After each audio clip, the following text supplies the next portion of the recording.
Today is a great day to talk about Dogecoin. I know it's not something that we talk a lot about on this channel, but I think you're going to be hearing a heck of a lot of it moving forward. And really, it all comes down to three things: Elon Musk, Elon Musk, and Elon Musk. And you can just see right here that, of course, if you're not aware, Twitter just got rebranded to X.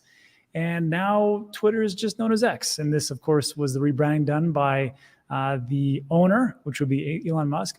And one thing you're going to notice here is that it's all about X, X.com. And this was something he had done all the way back in PayPal days. But what you want to notice is right here. See what it is? The location, X, and then D. What's the D? Well, obviously, it's Dogecoin. So we know that Elon Musk has had a love relationship with Dogecoin and Bitcoin and crypto in general. And if we can see right here, like, well, that's cute. That's nice. Who cares? Well, this is why you're going to care. So Elon Musk says X will offer an entire financial world in the coming months. And actually, there is a quick snippet video where he talks about how this could take over half of the financial obligations of the world. Now, I'm not going to go that far, but I can just tell you, if this billionaire gets in his head that Dogecoin is going to be the end-all be-all, then maybe he will adopt it and move forward. But the question is, should you adopt it and move forward? Well, we'll take a look at what's behind Dogecoin. So first things first, this is the website, dogecoin.com. And it's got a lot of great information, quite honestly. It tells you what Dogecoin is all about. It is a fork of Litecoin. It came about in December of 2013. And then it really picked up steam in just a month later, which is kind of crazy, but that's what it is. You can get a wallet right here on dogecoin.com. And there's a couple of good FAQ questions, which the first one piqued my interest. A Dogecoin whale, holds nearly 30% of Dogecoin supply. And actually, we had talked about this before, about the different cryptos that are out there. Then we took a look at Into the Block and which one had the maximum amount of whales and a concentration of wallets. And we took a look at everything from Bitcoin to Ethereum to Solana to Cardano and Dogecoin. And in that, we took a look, we could see that, yes, there is a lot of concentration of whales. And if you take a look at, this is the website Into the Block, I'll link this in the description. It's a paid service. I don't have a link. I don't have an affiliate link, so you can just check it out yourself. But I'll link it in there so you go to the right place. And what's great about Into the Block is that it gives you like a real quick summary about what's going on with different cryptocurrencies and digital asset projects. And this is the thing I always look at, the token summary. Holders making money at current price. 57% of Dogecoin holders are still in the money. Added 7% out of the money, meaning they bought above the current price of 7 cents or 8 cents, whatever it is today, and they are out. Concentration by large holders, 65%. So that's the big thing. Here's what the website itself says. I found this quite interesting, actually. And they say, look, this is the big FUD. A whale holds nearly 30%. Is that true? They say a common source of FUD surrounding Dogecoin is to claim that certain wallets holding a large percentage of the supply, which is not true. In reality, many of the Dogecoin wallets are cold wallets or hot wallets controlled by exchanges and brokers, and they thus represent Dogecoin held in custody for thousands. This infamous whale holding 30% of the supply, as it turned out, it was split across several addresses in October 2021, contains the holding of hundreds of thousands of retail holders. So if we go back to Into the Block, and there's a section over here where it talks about ownership. Click on all ownership stats. And you can just see that as far as like whales and investors, as they say, as far as like concentration, you got 9 whales, which is roughly 45%. But the Dogecoin website says, no, that's just exchanges. Well, what about investors? 70 investors or 70 wallets hold roughly 21%, and they break it down as far as whales, 44% for those 9 wallets. You got the investors at 20, and then you've got retail volume at 34%. All right, not too awful. So the question I have is this: well, are these whales all actually exchanges? You can go to a website called bitinfocharts.com.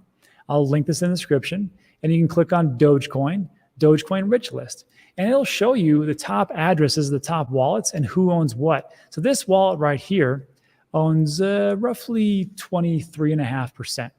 The next biggest wallet owns almost 6%. And the third wallet, which is clearly labeled as Binance. So I don't know if this is a brokerage or if this is an individual or a group of individuals, but you can see that which wallets are actually exchanges because they've already identified them as far as BitInfo charts. Number 7 is the Doge Party, the burned wallet. This is wallet 420, I guess, much have been a swap. Oh, there it is, Kraken, right there. So we know that these are the exchange wallets. Okay, got it. But are they all concentrated? Well, maybe not as much as we thought.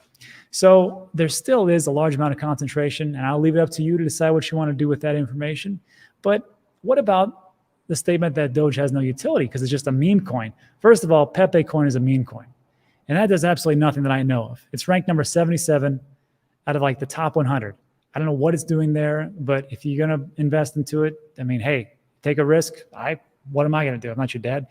So with Dogecoin, they say it has no utility. And they said, no, it's not true. It almost definitely has. Dogecoin is money.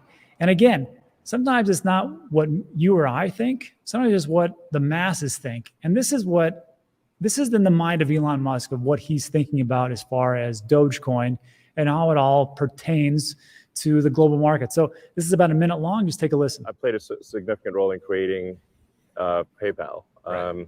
And so my understanding of the money system at a fundamental level of how it actually works, the detailed mechanics of it, is, I think, there are very few people that understand it better than me. Bitcoin is an interesting example, obviously the prime mover on this, but the transaction volume of Bitcoin is low, and the cost per transaction is high. It is, at least at its base level, suitable for maybe an exchange, a store of value. But fundamentally, Bitcoin is not a good substitute for transactional currency. Right.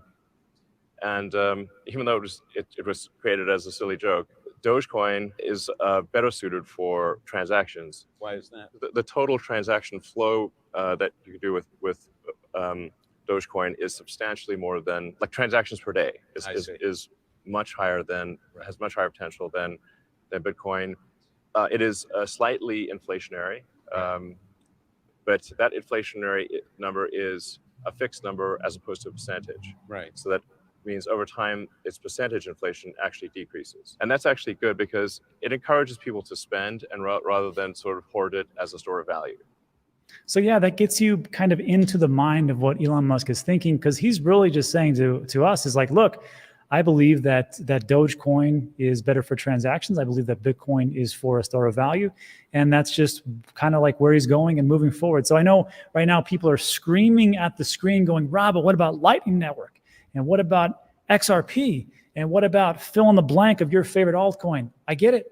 They can all do those things. They can definitely do those things. But that's not what we're here to talk about, in all honesty. Those things can be true. But the person that owns Twitter and has millions and millions of followers, over 100 million followers, and has a massive amount of people on Twitter, what do you think he's going to talk about more? Your token or Dogecoin? So when he talks about these things, it actually makes me think of two things: trueflation and transaction costs. And what I'm talking about here is there was this video, Ben interviewed Darius Dale.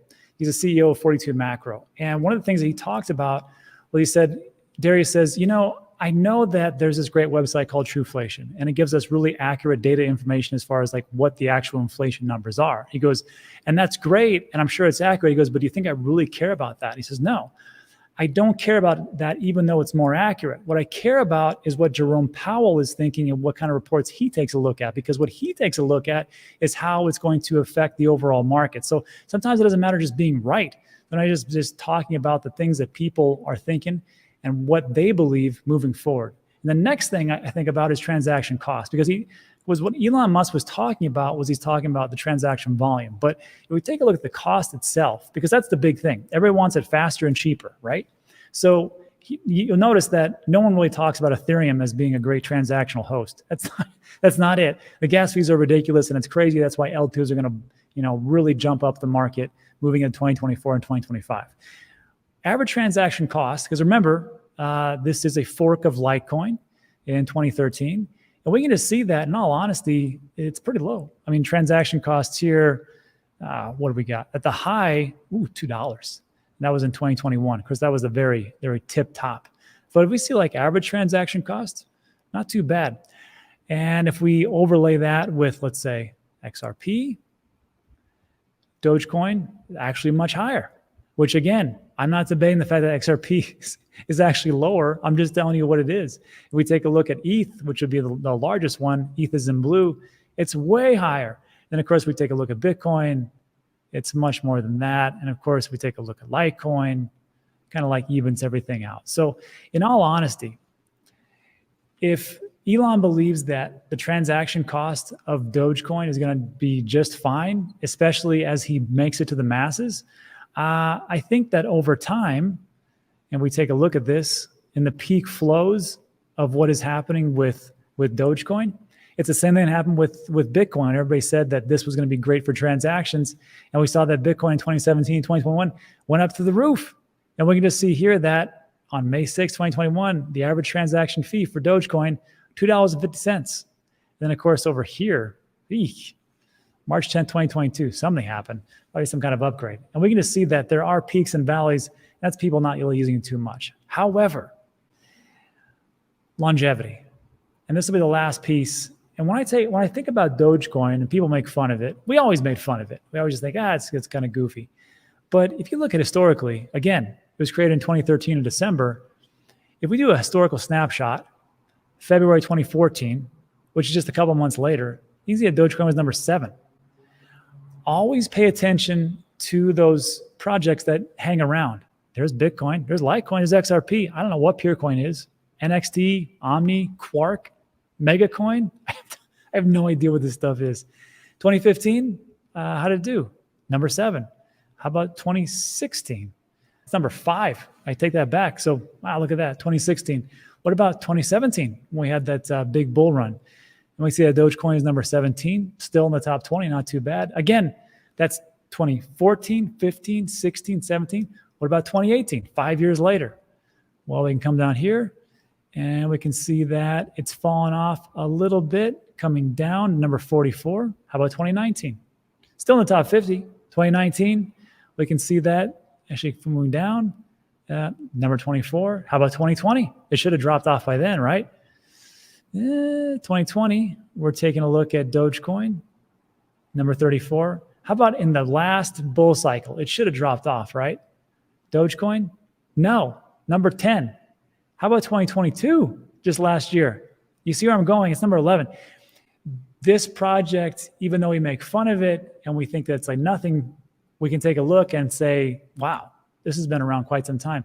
And the question I have for you is, has your token been around this long? Has your crypto been around this long and actually made it? And lastly, today, we can see that over the last 7 days, price action has been pretty darn substantial, almost going up to over 8 cents. So I can't tell you what to do because I'm not a financial advisor. I can't give financial advice. And me personally, I had a good amount of Dogecoin, not that much, because I bought it in 2017, 2018. But I really didn't know what was going on. And I sold it in 2021. I think it was a couple of days before that Saturday Night Live appearance. And I still own some, but I probably won't keep buying Dogecoin because that's just me. But for you, I'm just trying to be as unbiased on this one as I possibly can and give you the information. That's it for today. So look, if you like today's video, give it a thumbs up, consider subscribing. Everything we talk about is time sensitive. Then moving forward into the Bitcoin halving, things are gonna move fast and furious. So you might want to start to subscribe to people to get the information. I don't care if it's me, just get it from somebody. That's it for today. So thanks so much for stopping by. I appreciate you, and I'll see you on the next one.